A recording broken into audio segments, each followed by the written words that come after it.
समंदर के नीचे एक अद्भुत जादू से भरी जादुई नगरी की दुनिया समाई हुई थी।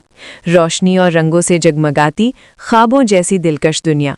वहां लहरें शांति से गोते लगाती जैसे मोती चमकते थे और रंग बिरंगी मछलियां खुशी से तैरती थी। इसी नीले समंदर में जलपरियों की बादशाहत थी, नाजुक हसीन और चमकती परों वाली, जो मोतियों के महलों और चमकदार सीपियां के घरों में रहती थी। इनके चारों तरफ रोशनियों की चादर लिपटी रहती और जब वो हंसती तो पूरा समंदर जैसे गीत गाने लगता था। सब गीत गाती थीं, खेलती थीं और समंदर की लहरों के साथ झूमती थी। इसी दुनिया की एक मेहरबान और खूबसूरत मलका थी रानी निम्रा। इसका महल सबसे बड़ा और खूबसूरत था, हल्का गुलाबी, नीला और मोतियों जैसी रोशन। निम्रा सब जलपरियों से मोहब्बत करती थी।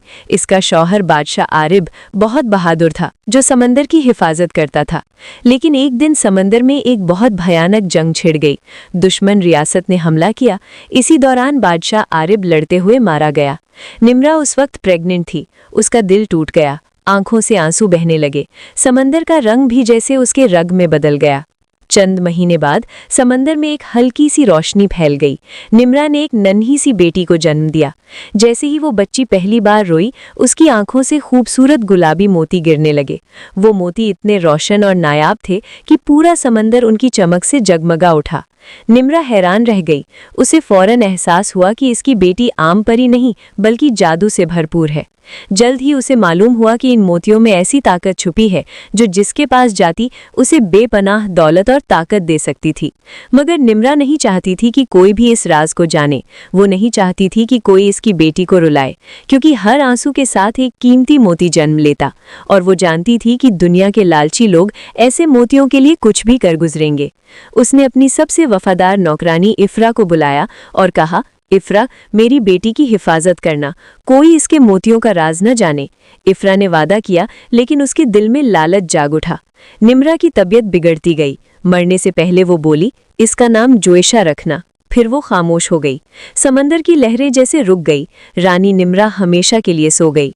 निम्रा के जाने के कुछ ही दिन बाद पास वाले बादशाह ने हमला कर दिया। उसके साथ उसकी मलका मारिया और बेटा शहजादा रेहान था। वो समंदर पर कब्जा करना चाहते थे। जलपरियां डर गईं। इफ्रा ने जल्दी से नन्ही गुलाबी जलपरी को एक सुरंग के रास्ते से बाहर निकाला।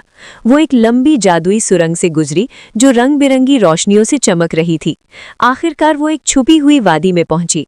वहां पानी हल्का गुलाबी था, सीढ़ियां मोतियों की बनी थी और ऊपर एक बहुत बड़ा सेब था। सेब के अंदर एक बड़ा सा मोती रखा था। इफ्रा ने इसी मोती को खोला और अंदर एक गुलाबी महल चमक रहा था। वहीं इफ्रा ने गुलाबी जलपरी को छुपा दिया। वक्त गुजरता गया। गुलाबी जलपरी 16 बरस की हो गई। इफ्रा हमेशा गुलाबी जलपरी को डांटती रहती ताकि उसकी आंखों से वही चमकदार गुलाबी मोती गिरते रहें।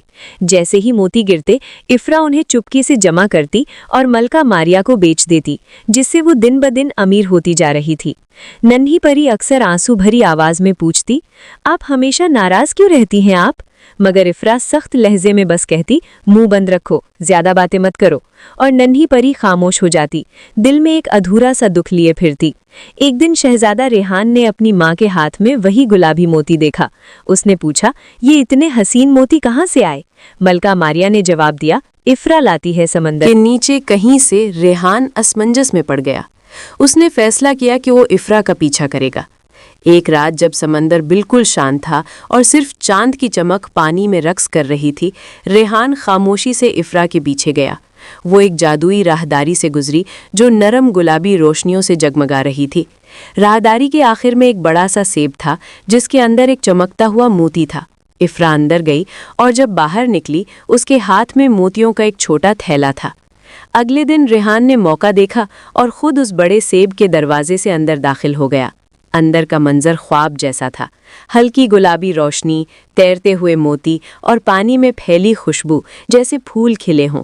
महल के बीच में एक खूबसूरत जलपरी बैठी थी। नन्ही जलपरी, उसके लंबे बाल पानी में लहरा रहे थे और वो मध्यम आवाज में गाना गाते हुए रो रही थी। उसके आंसू जब गिरते तो खूबसूरत गुलाबी मोती बन जाते, वही मोती जो रेहान ने अपनी माँ के पास देखे थे। रेहान आगे बढ़ा, हैरत से देखता रहा। उसने देखा कि गुलाबी जलपरी की आंखें रोने से हल्की गुलाबी हो गई हैं और वो कमजोर लग रही हैं। वो करीब गया, हल्की आवाज से बोला, रो मत, ये आंसू तुम्हें तकलीफ दे रहे हैं। गुलाबी परी चौंक कर उठी। तुम कौन हो? मैं शहजादा रेहान हूँ, तुम्हें नुकसान नहीं पहुंचाऊंगा। गुलाबी परी ने पहली बार किसी के चेहरे पर नरमी देखी। वो हल्की सी मुस्कुराई। रेहान ने फैसला किया कि वो गुलाबी परी को उस कैद से आज़ाद कराएगा। वो दोनों एक जादुई सुरंग से गुजरे। रास्ते में पानी के अंदर तैरते हुए रोशनी के पत्ते, चमकते जली फिश और फूल जैसे कोरल थे। गुलाबी परी पहली बार समंदर के दूसरे हिस्से देख रही थी। उसके दिल में खुशी थी मगर डर भी। इसी दौरान इफ्रा को खबर मिल गई। वो गुस्से से आग बबूला हो गई। वो जादुई ताकत के साथ उनके पीछे पहुंच गई। रोशनियों के तूफान में वो रेहान से लड़ने लगी। गुलाबी जलपरी रो रही थी, चीख रही थी। तभी समंदर में एक रोशन गुबार उठा और उसमें से मलिका निम्रा की रूह जाहिर हुई। निम्रा की रूह चमकती रोशनी में नुमूदार हुई और इफ्रा से सख्त लहजे में बोली, मैंने तुम्हें अपनी बच्ची की हिफाजत सौंपी थी, मगर तुमने उसे तकलीफ दी।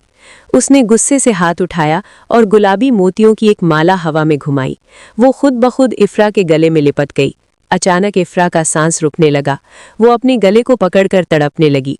उसकी आंखों में खौफ और पछतावे के आसार थे, मगर अब बहुत देर हो चुकी थी।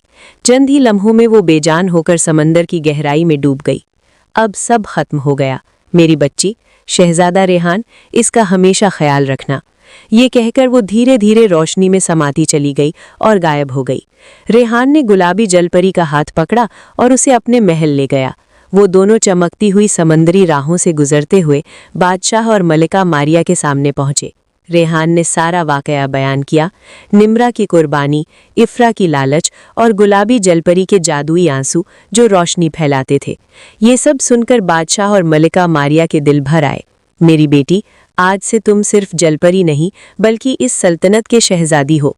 पूरी सल्तनत में खुशी की लहरें दौड़ गईं।